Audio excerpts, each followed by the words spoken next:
But that brings you back down on the... And I'm Assistant Managing Editor for Government and Politics with Education Week, and I'm delighted to welcome you all here to today's panel, the second panel of the day, on student achievement, raising student achievement, and the shifting federal landscape. Our topic here today is something that everybody in this room wrestles with every day. You could really call it the kind of the rock and the hard place dilemma. How do you raise student achievement while this political and budget and fiscal landscape is shifting underneath you? And how do you do it when the targets and the mandates that seem to be coming at you always seem to be coming from someplace else? For the districts, that often means working hard to comply with accountability requirements that come with state and federal demands for student progress. For the states are dealing with a whole slew of federal mandates that don't necessarily come with more money. And for everybody, there's the No Child Left Behind Act, which took the cornerstone federal education law and added some important new accountability demands and yardsticks, adequate yearly progress, things that have become part of your daily life. But over the years, although just about everybody believes that NCLB has the proper goals, folks have dealt with the issue of wide agreement that it's really too prescriptive, that there's not enough flexibility for states and districts, that it's had unintended consequences in many ways. In short, that it's broken and that it needs to be fixed. And while Congress debates that, the U.S. Department of Education, as we know, has gone ahead with a whole waiver program of its own, offering states and maybe even the districts at some point a little of the flexibility that they're looking for. But there's some pretty big strings attached to all of that. And at the same time, many states and district leaders are looking to the feds for support as they commit to turning around their low-performing schools. With all of these conflicting demands from federal mandates, how do state superintendents and commissioners, folks that we have with us here today, work with their district leaders at a time when money is short, when the politics is nasty, and when the stakes are really so high? We have, as I said, a very high-powered panel of nationally known guests with us today to discuss that from a couple of perspectives. From my left, we have Tony Bennett, who is the State Superintendent of Public Instruction for Indiana. This is a state that's in the thick of many of the issues we'll be discussing. He also serves as the chair of Chiefs for Change, which is an invitation-only group of current and former state chiefs whose causes include teacher evaluation tied to student achievement, more school choices for families, more transparent accountability systems, and others. Also with us is Chris Cerf, who you heard from earlier here today. He's acting commissioner for education here in New Jersey, and also a Chiefs for Change member. He's a nationally recognized expert in comprehensive school system reform, and he's focusing intently on closing the achievement gap and raising achievement for all of the 1.4 million students in this state. Lillian Lowry is Delaware's Secretary of Education.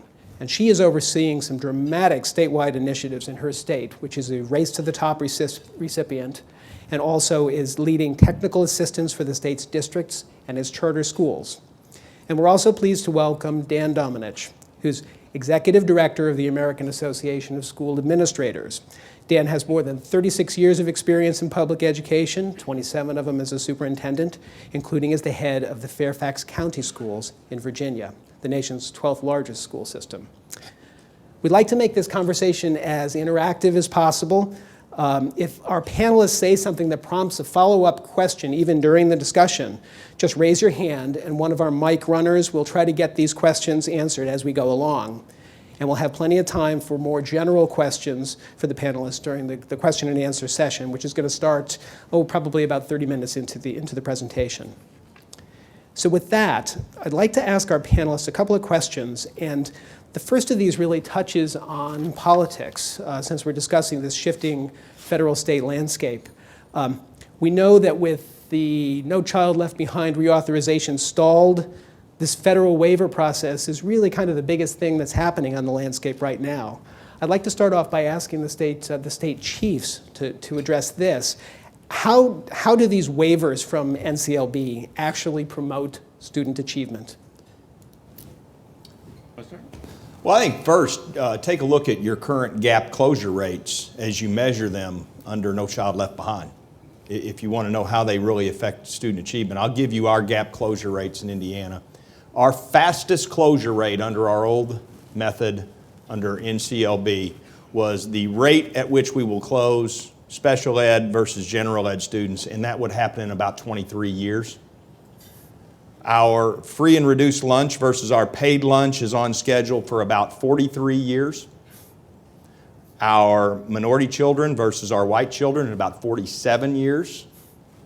And our English language learners versus our English speakers in about 245 years. Now, I saw some gasps at 245 years. I'm a little shocked that we don't have gasps at 23, 43, and 47. Because really what we noticed in Indiana was this. Under NCLB and under our state's accountability law, which allows our state to intervene in our lowest performing schools, it really enabled our school districts to focus on about a band of 4% of the children in their schools, which we referred to very affectionately as our bubble kids. And we know on a vertical scale in Indiana that 99% of our children are within 2 grade levels of their current grade placement. So think about that. If you are focusing on a band of about 4 to 5% of your children, in a landscape where 99% of your children are within 2 grade levels on a vertical scale, you are doing nothing to close achievement gaps. It's just statistically, you can't argue it. So we went to, in our waiver process, really the super subgroup, which took us from measuring about 11% of our subgroup population, because we had a lot of schools that don't meet the N size requirement, to somewhere between 50 and 60%. So we are now measuring more students. We are forcing our highest performing, our highest SES districts to measure their lowest 25% against their upper 75%. And we are forcing our schools to get very transparent letter grades on 3 simple metrics. 1, the performance, the overall student pass rates on a 90, 80, 70, 60 scale. Their overall student growth using the Colorado growth model, and the growth of their lowest 25% and how we close the achievement gaps. Our high schools use a little different measurement in that we do include college and career readiness indicators, AP, IB, dual credit, and national, state, and industry-based certifications in career and technical education that are all on standardized, some type of standardized national test or state test, and our graduation rate and our performance on our ECAs. So we took a very different approach that we were going to address this problem, knowing that our former methodology under NCLB and what we refer to as PL 221 just really didn't do the job. And so while folks may complain that, some people have actually said we've walked away from accountability, talk to our districts. They don't feel that way at all. Matter of fact, they feel very put upon by this. But we think we're going to make a big impact on student achievement on in a very apolitical type of process. Chris, how do you see that that a waiver actually drives achievement rather than lets you walk away from something? Well, let's look at the world as it existed before we got the waiver granted.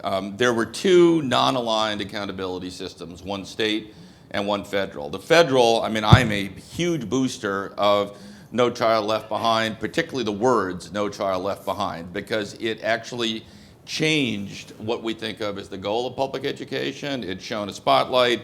It enabled us to get away from masking failure through looking at aggregates. All of those were very powerful things. But it had also evolved in a way that had some pretty deep problems. It didn't reward growth. It enabled states to have a race to the bottom, which indeed many states did. It created a binary world of fail or not fail with very little subtlety and nuance. It did reward movement of the bubble kids, as Tony effectively said, that this is your 3 to 4%, and so on. And so it was it presented a number of challenges to districts, to teachers, and to principals. On the state side, we have something called CUSAC, which is this incredibly bureaucratic triennial review that's based almost 90% on inputs as opposed to how students are actually learning. It's become this vast ritual between executive county superintendents, districts, in which you can increase or decrease your score effectively based on how well you play the game. And our basic goal and the reason we applied for the waiver was we wanted to have a single unitary accountability system that took the best from NCLB and our state system and changed it in a way to make it much, much more effective, to cure the deficits and save the rest. And we think that we have done that. I mean, I think that the notion that the states who were granted a waiver have a lesser view of accountability is just absolutely incorrect. I mean, again, you all will judge for yourselves, but a couple of quick features. One is every school is now evaluated in something called a school report card, a performance report card, along the same basic dimensions that Tony mentioned, including the gap between your 25th percentile and your 75th percentile. We are focusing incredibly intensely on the bottom, say 15% of the schools in the state. I mean, incredibly intensively. So we're not just being an auditor of a little bit, mile wide and an inch deep. It enables us to have a strategy where if we can't get it done through through district cooperation in 2 testing cycles, we have indicated that we intend to be very prescriptive to the point of closure and replacement. So it is a very comprehensive system that I do think will be considerably more effective at what we should all care about than NCLB, which is actually advancing student achievement. Now, Lillian, your state has applied for the next round. Why did you apply, and what's the anchor to student achievement in what you're asking for? What are you looking to do? So I'll just kind of segue from what Tony and Chris have said. When people say that we're walking away from accountability and tell you why this is important for Delaware. So a parent walked up to me one day and asked me, how could my child's school be labeled a superior school? Because we also had something called safe harbor.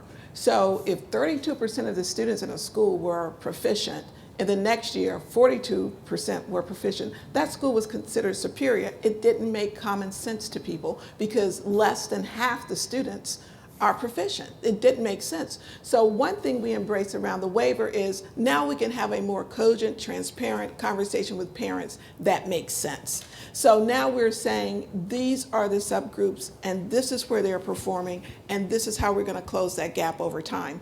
Before, our state already had status and growth that we were using in our No Child Left Behind expectations for annual yearly progress, but it was still at that 100% of proficiency for everyone. We weren't so concerned about that because we often forget when we have these conversations that No Child Left Behind is the basement, not the ceiling. That's minimal proficiency, but it didn't make sense for a lot of students. So we used our 2011 data to actually set the proficiency benchmarks for our subgroups. And I am telling you, it has re-energized our superintendents and our principals and our teachers because now they have something that is realistic and achievable. If I'm working with my students with disabilities and I know their baseline data, believe it or not, I'm going to say it out loud, it's 29% proficiency in our state, 29% proficiency, then I'm going to start there and close that gap over this 6-period year time. And then I am going to do the same thing for my Asian students who are already at 85%. That gives value-added opportunities for every child. And it says to every parent in our state, whether your child is high-performing or low-performing, there will be growth or some kind of value-added every year that makes sense. Dan, I wanted to shift the perspective just a little bit.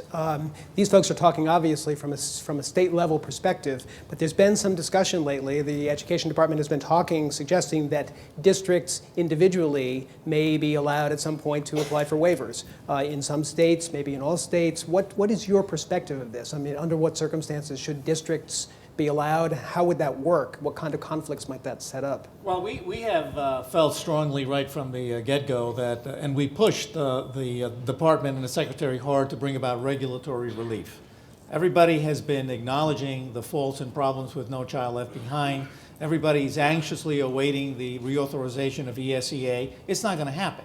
It's not going to happen this year, certainly, and who knows after the presidential elections when. So you're right, as you said at the beginning, the only game in town right now is that waiver process. We also feel strongly that there's been too much federal involvement in state and local education, too much intrusion on the part of federal government in terms of telling states and local school districts how to do it and what to do. So we're very much proponents of giving authority back to the states, as we hear now, and allowing them to make the changes with the local school districts that are needed at the local level. So given the fact that the only game in town right now is waivers, and that we're not going to get a blanket regulatory relief from the department, we would very much support and work with the department in terms of granting waivers to every school district. Why should just a limited few that apply for waivers be eligible for those waivers and leave the rest of the country and thousands of school districts and children laboring under No Child Left Behind when they should have an opportunity to get out from under these things and proceed with really, because the problem with No Child Left Behind is the fact that there are resources that are being spent in a direction that's not really best, particularly now with the economy being what it is. So for example, the pass-through for Title I that allow 20%, that requires 20% set aside of Title I funds for supplementary educational services and choice, hardly used. It's hardly been successful. Money that the districts can use, a lot of other things that districts can do in conjunction with the states. So we very much support and hope to work with the department to ensure that there is a waiver process made available for all school districts so they can get out from the No Child Left Behind mandates. Well, let me ask you state commissioners, how do you harmonize those things in states where you might have dozens or even hundreds of school districts who may all have maybe a little bit of a different perspective over what they would like in the way of flexibility? Well, I'm going to jump in here. First thing I would say is I am not for district waivers in a state where the state has already gotten a waiver, unless the state partners with the district at an elevated level of accountability above the state's waiver process. Now, if a state chooses not to pursue a waiver, and I think California has been a state that said, "Hey, we're not going to apply for a waiver, but we support our districts in doing so." That's fine, but you know, first of all, I still am a little bit of a purist that I think education, the regulation of education, is still the state's responsibility. So we have spoken to the department, and we have said we would very much oppose an effort to allow our districts to have waivers under a process where we've already applied for the waiver and been approved. Chris, does this track I with share your- that perspective completely. I think that with one small twist, that is, if a district thought it had, you know, an application for a waiver that was creative and innovative and equally rigorous, I think that, you know, it is something that with the state's approval, I could see some value in being open to that. But for the most part, look, I think that, you know, when we talk about finding the right balance between accountability and empowerment, I think the central purpose of the central authority, in which case is the state, is to define what success looks like. You can call that standards, you can call that expected growth, you could call it anything you want, but you cannot delegate to the field the definition of success, because then I think we know what happens when you do that. So I do think that at its core, the state's function is to serve that function, and to the extent you have every district having its own definition of success, I think that takes us backwards in time. Lillian, working relationship with the districts? I pretty much agree with what is said. I did hear on the previous panel, the panelists from Florida saying that the restructuring of SEAs, the state education agencies, have really been profound in some places where silos have broken down. But there's still a lot more capacity in some of our districts than there are at the departments of education. And so if they, to the points that Tony and Chris have made, if there are innovative districts out there that aren't backing away from at least the standards we have set, if they want to go above and beyond that and be more creative, go for it. If they have the people to do it and they can demonstrate that they can get it done. Thanks. I wanted to shift gears just for a second to circle back to reauthorization, NCLB reauthorization. We've said, you know, looking at the political landscape, it's not realistic it's going to happen this year. We don't know what's going to happen in November overall. But there are pieces of legislation that are moving in Congress. There are different ideas that are being floated. Just like to get the perspective from the panel of What are you looking to have changed? Leave aside waivers for a second. When they finally do get around to reauthorizing this law, what are some of the core elements that you think are likely to be changed?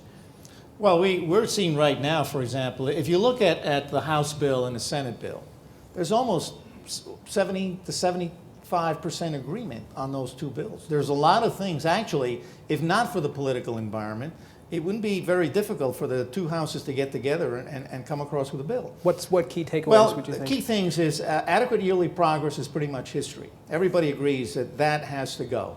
You know, the process that No Child Left Behind set in place has got to go. The movement towards some sort of growth model, as it's already being done in a lot of states.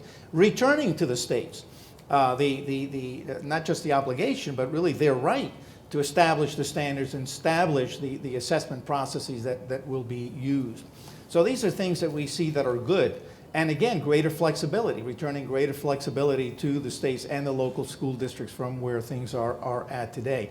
Those are all things that we see in both bills. So clearly there's going to be a drastic change from No Child Left Behind once we can get that bill reauthorized.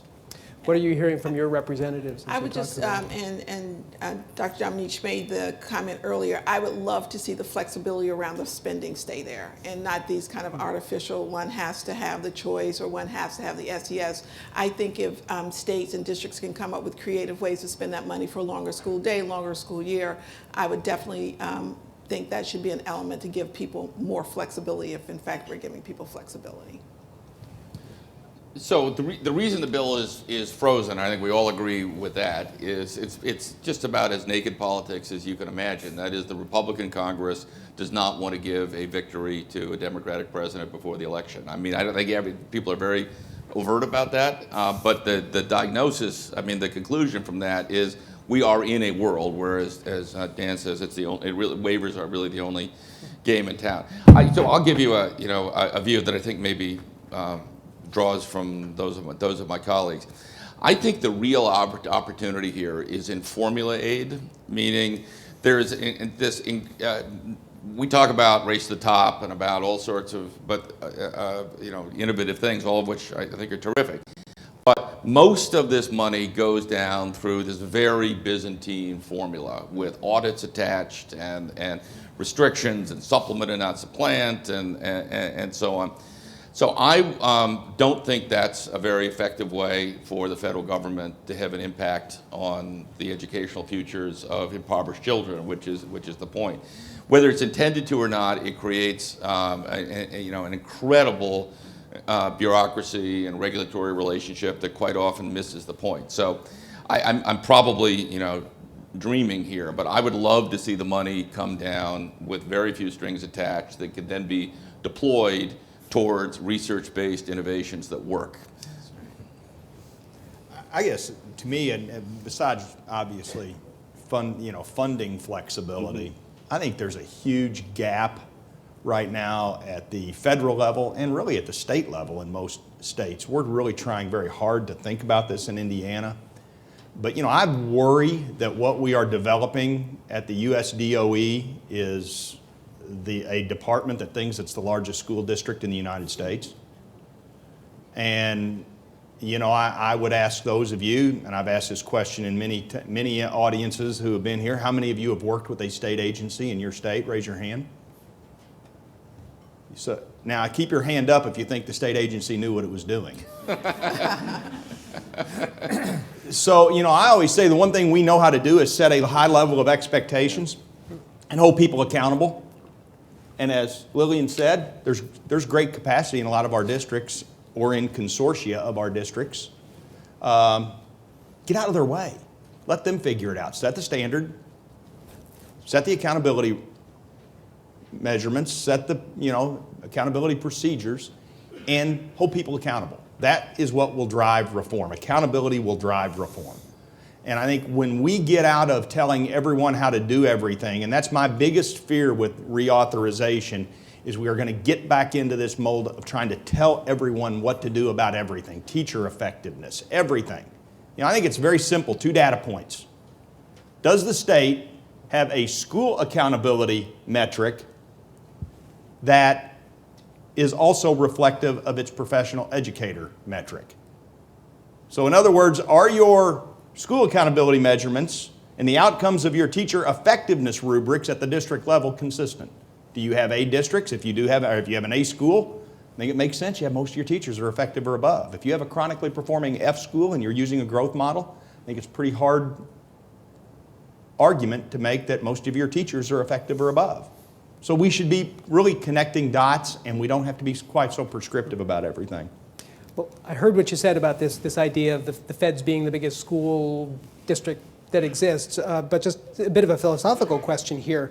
Aside from given flexibility, which is stepping out of the way, and sending money, what do you want the feds to do? What can they do to support all the things that you have to do, aside from giving the funding for it or saying, here's how you do it? Well, I think one, just again, I think set the funding. You know, I actually have said this when I testified on in Congress. I said, set the expectations, give us the money. If the states don't meet the expectations, I have a really good idea, keep the money. Okay, that will really make us act. Let us figure out how to spend it, let our districts figure out how to spend it, and we will hold the districts accountable and you hold us accountable. It really doesn't need to be more complicated than that. Well, one of the things that we've seen in the last, oh, go ahead. Well, no, I was going to say that I actually think we have seen more progress in the sort of infrastructure of school reform in the last 5 years than has occurred in the last 30 years. You look at the number of states, and we have some leaders to my left and right that have engaged in a really serious restructuring at the legislative level and right down to the school level. And I give the federal government, and particularly Arne Duncan and the president, tremendous credit for that. I think that Race to the Top facilitated serious politically charged conversations that would not have happened. And I don't think that this notion of a conditional grant in aid, which is the federal government doesn't need to give you anything, but if it does, it can attach certain strings. Just like if it gives you highway aid, it can make you have your blood alcohol content at a certain level. I don't think that's inherently anti-federal or offensive. And so I do think that the bias they have used, their power of the purse in favor of common standards, we are trained to avoid the word national standards, but the sort of support of the NGA progress, the bias they have presented in favor of developing data systems, the bias they have created in favor of really tackling this issue of how you evaluate quality teaching. I think those really have changed the conversation in a very, very positive way. The challenge is the excesses of that. There's no natural stopping point to that, and it seems to me sometimes they have gone beyond that natural stopping point. And I will just say that while it is like turning around a battleship trying to move from complete compliance-driven authority to more technical assistance, the U.S. Department of Education under Secretary Duncan's leadership is moving to try to give back some of the control to the states, thus the flexibility waiver. Because as was said early on, getting that reauthorized anytime soon just isn't a realistic expectation. So what did they do? They looked at the laws that they had and they worked around it to give states and districts some relief. So I think that's what they should do. They should set the condition for the states to be able to be flexible. So Dan, are you seeing this trickle down to the district level? Are you feeling that flexibility, your people? Generally, no.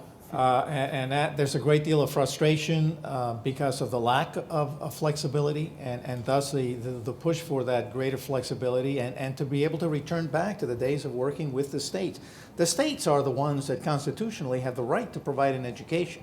The federal government's involvement in education came out of the 60s in terms of the equal right movement, and the SEA was an attempt to equalize the playing field and have the federal government provide poor districts and children in poverty with additional funds to help them come up to the level of performance of others. But we've gotten very far away from that. And with No Child Left Behind, it was the beginning of the federal government holding the entire district accountable for performance, not just the recipients of Title I funds. So we're far away from the original intent of the SEA and are right now attempting to regain that local and state control that we seem to have lost. there's a lot more questions that I'd like to ask, but I don't want to hog them all. I was hoping we could get to competitive grants and kind of the devolution of funding, but I'd like to open it up to the room here and also to our online audience for any other questions that we may have for the panel.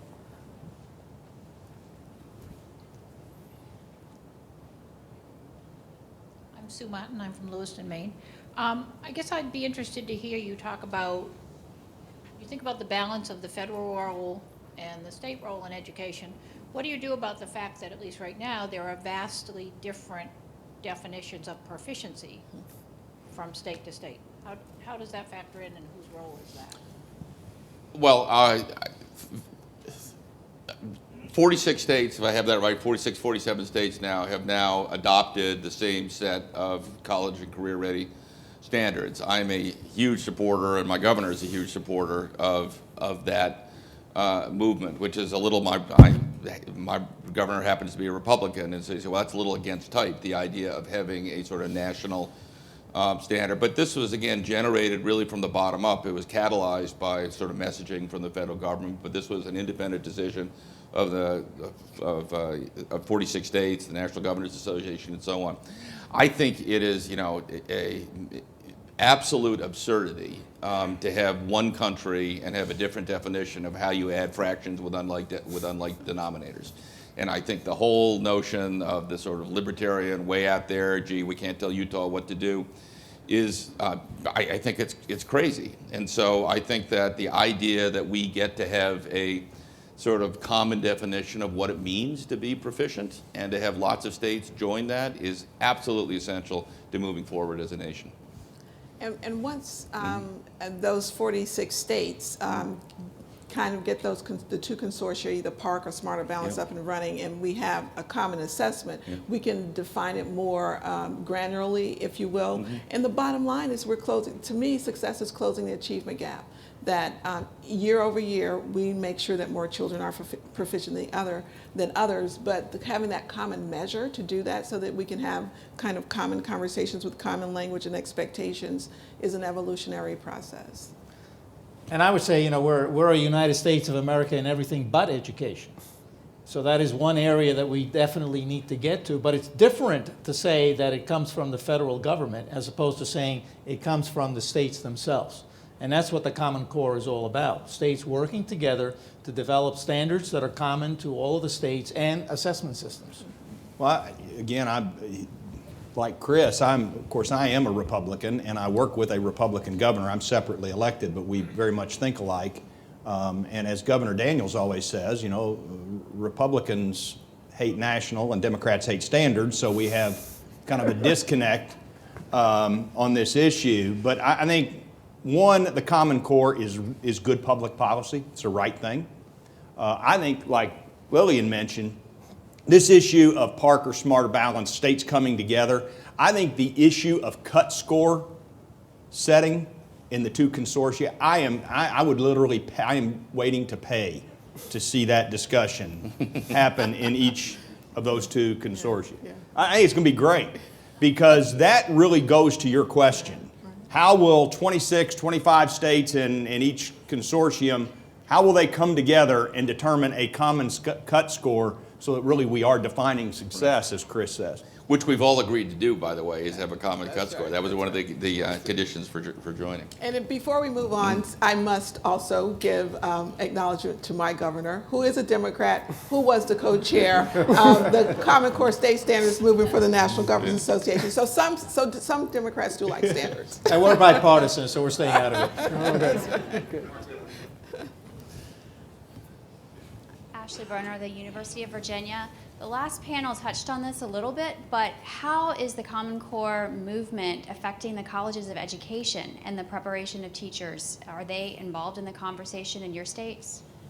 Well, for Smarter Balance, and I'm sure probably for PARC, there has to be university presence on the state's team. And so we have someone from the University of Delaware serving as our higher ed representative to Smarter Balance. She has now become or will become a part of our P20 Council because that's where we talk about transitions in data and how we use the data. It is a slow-moving train. And for those of you who are here in higher ed, if one thinks turning around K-12 is difficult, let's try higher ed. That is huge. So we at least have them at the table having the discussion, but it is going to be give and take for a while. So we're coming at it in a similar way, and I can't get too far ahead of the news here on this, but we brought together under the rubric of a college career task force the leaders of higher ed, the leaders of businesses, and leaders of K-12, including teachers and other educators, and basically set them out on a mission. Is right now kids when they go to college, they take a test called the AccuPlacer. That is the basis for the judgment whether or not they need remedial work or not. And our basic objective was to say we all ought to agree on what knowledge and skills a child should have when he or she graduates from high school. And if they have demonstrated that through completion of certain courses and or through passing an end of course examination that demonstrates competency in that let's not like restart the engines when they show up freshman year. And one of the great advantages of that is the tests that we're talking about are not just pass-fail tests. They will identify areas of deficit. And so in my view, this would be an opportunity to rethink what it means to be a senior in high school in New Jersey, which is if you are not succeeding at some portion of the language arts test, you ought to be spending your senior year in a bridge course that is teaching directly those deficits. Maybe you'll give up a little bit of a flexibility on some of the courses you choose, but I'd like to see us all continue to funnel towards having every child have that knowledge and information. That will require the cooperation of higher education. Well, and the other facet of higher ed that you didn't mention were really the schools of education. What are they doing to produce teachers that are prepared to teach in this new world order? And they are probably the most entrenched in the status quo, especially in Indiana. I'll say that, and I know we're live streamed, so they're all happy to hear me say that. But they do not want to move on this issue at all because this really goes to the core of what they do in their schools of education, and we have to have that very real discussion as well. When you say it goes to the core, you mean in terms of content and standards versus mechanics, pedagogy, things of that kind? Yes, the whole thing, just rethinking the whole issue. To me, it's going to be a very robust discussion and probably a pretty polarizing discussion around schools of education, but also how do we bring higher ed to the table, kind of in a global way in terms of defining college and career readiness for us. I think we may have a question from in the back of the room. So we know there are two assessment consortia out there. Can you share with us which one your state has adopted and why?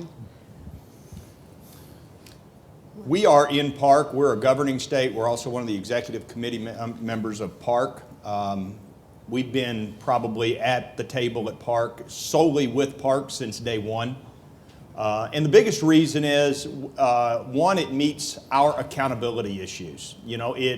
We are developing an assessment that is for use of measuring student performance, measuring teacher effectiveness, and school effectiveness, school performance. So we were very much into this accountability framework, and we believed PARC best suited our state in that arena.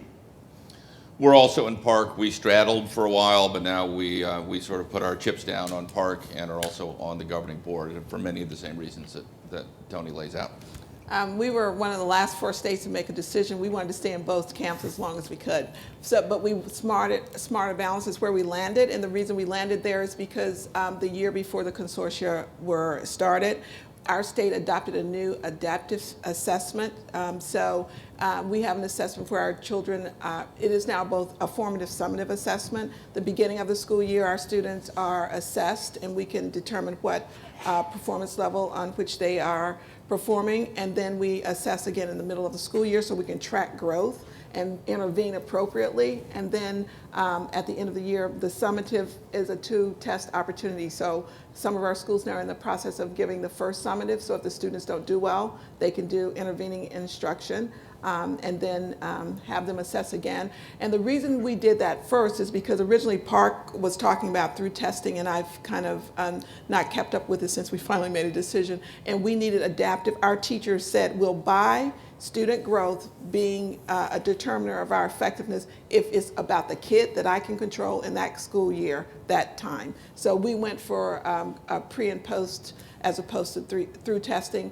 And at the time when it was first started, Smarter Balance was the one that was really talking about an adaptive assessment where we can really chart students' performance levels. By the way, Mark, one of the issues, because I just met with a representative of the two groups recently and a group of superintendents, one of the issues and one of the concerns that a lot of school districts have, and I'm sure the states do, is that when these assessments roll out, what you're going to see is what's typical every time you engage in a new assessment, and that is a significant decline in performance in terms of students.